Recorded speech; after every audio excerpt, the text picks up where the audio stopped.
Now I'm going to be working through question 15 using an algebraic approach. In other words, I know that 63 is a term in that sequence. Into what position is it placed?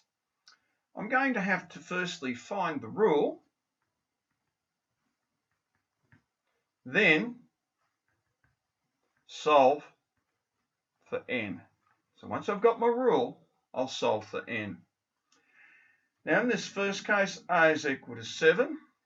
And you can see, I hope pretty quickly, that d is equal to 4, or negative. D is equal to 4. So Tn is equal to 7 plus n minus 1 lots of 4. So the generic rule, 4n plus 3. So these are questions in two halves. So Tn is equal to 63, which is equal to 4n plus 3. So I'm going to solve for n.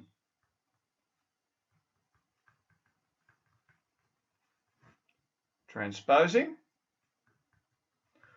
4n is equal to 60, and dividing both sides by 4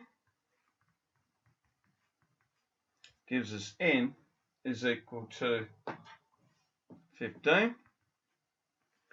Now it's asked for which term, so what we have to do in our summary, therefore 63 is the 15th term of the sequence.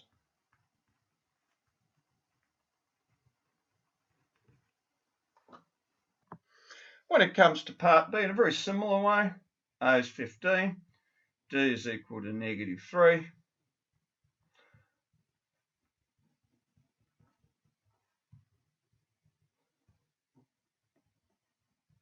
So negative 3n plus 18, or 18 take 3n if you wish.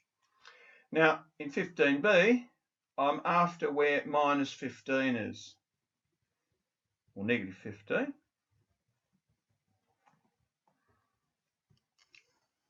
Whenever I use or, I'm just simply swapping the equation around.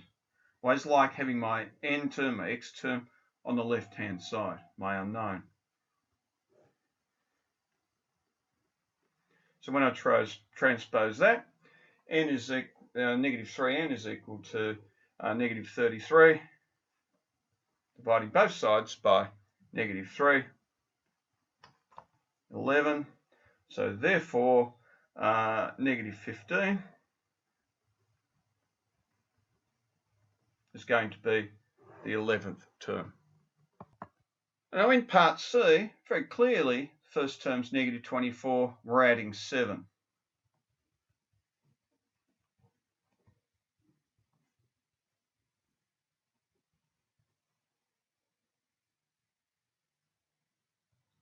So 7n minus 31.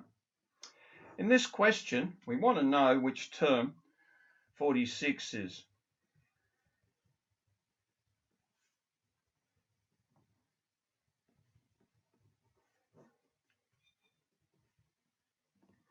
So 3n, in this instance, is equal to 7n, 7n minus 31, and that 7n is equal to 77.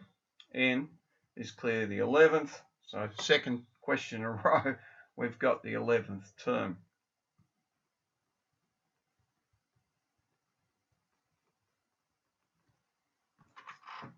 In part D, 4.50 is my first term, and we're adding 0.25 to move from the first to the second, second to the third, etc. Now when I expand that, negative 0.25n plus 4.25 will be the order of the day.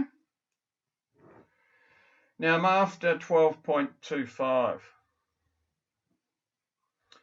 and negative 0.25n plus 4.25.